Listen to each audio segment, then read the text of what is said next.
So I've attempted to do this 2 other times, and like the time before, for some reason, it wanted to not focus on my camera, didn't want to focus on me. So I had some issues. Michael's nowhere to be found. We still don't know where he is. Hopefully, we'll find out later on where he's disappeared to. But figure things out and just doing what he does best and avoiding the situation, or at least trying to avoid the situation. And of course, Sam, but I think I finally have it all figured out, so now we can get down to it. So I'm doing a little review of the episode 3 from season 14. And it will be a little bit shorter, only because I've had so many issues, and I'm trying to work on them. Hopefully next week it will be better. So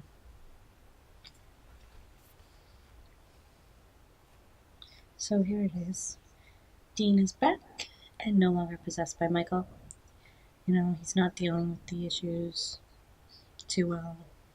Keeps telling everyone he's fine, but we can definitely tell that he is not fine. He is far from fine.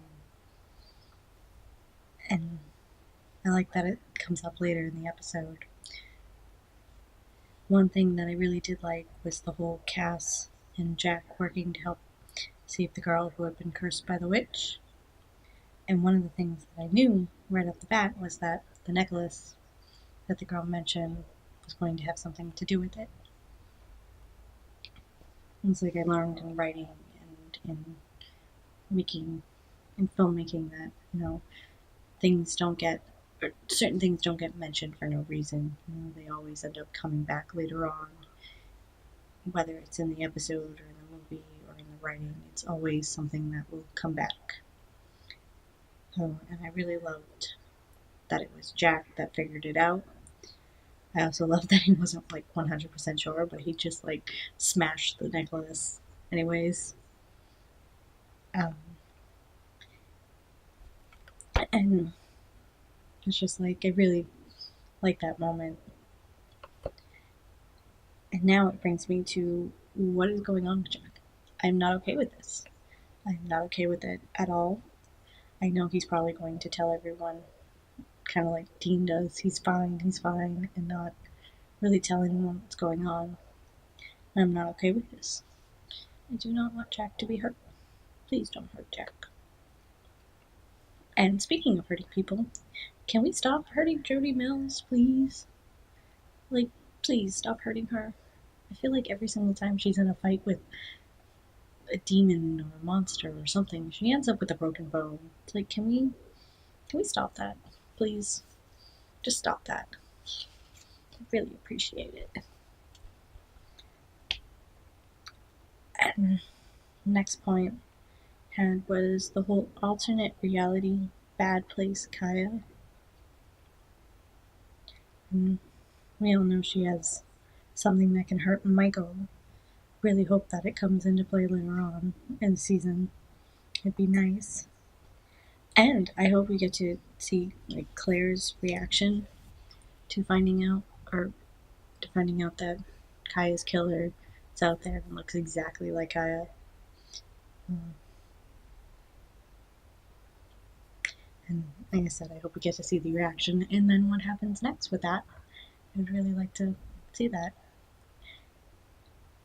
Like I said, this is going to be short, so I apologize. I'm sorry. Moving on to the next thing that I was saying is that I'm actually very sad that Michael is gone, or at least no longer possessing Dean, because I was really enjoying Jensen playing Michael.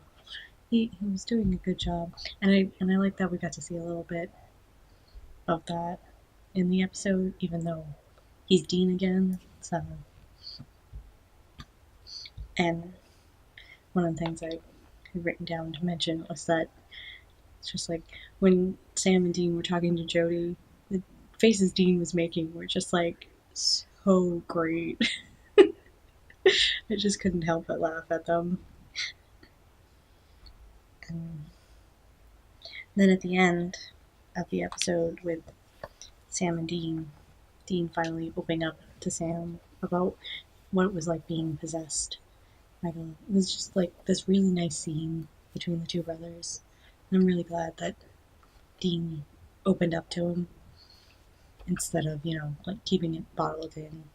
I'm sure he'll tell everyone else that he's fine, but it's nice that he did say something, by the end of the episode that, this did take a little bit of toll on him. So, and speaking of people, I'm very curious to know, where is Joe? So I didn't mention this in the other ones because I totally forgot about it until I was like kind of mapping out what I wanted to say to finish this one. But I mean, Joe was in the first episode, and then you see at the very end of the episode, she's calling Sam and telling him that they have a problem. And now, 2 episodes later, we still haven't seen or heard from her. I'm very curious as to what she told Sam, where she is now. Was she trying to help Sam out? I need more. It's like I really hope that she comes back and kind of explain a little more what she actually told Sam. Because right now I'm just like, I want to know what happened between them. It's like, what did she exactly tell him? And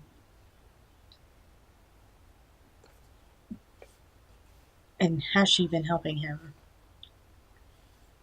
So that's so many questions. I just need answers. So, well, that is about it. I look forward to next week's episode. Looks like it's going to be interesting and funny.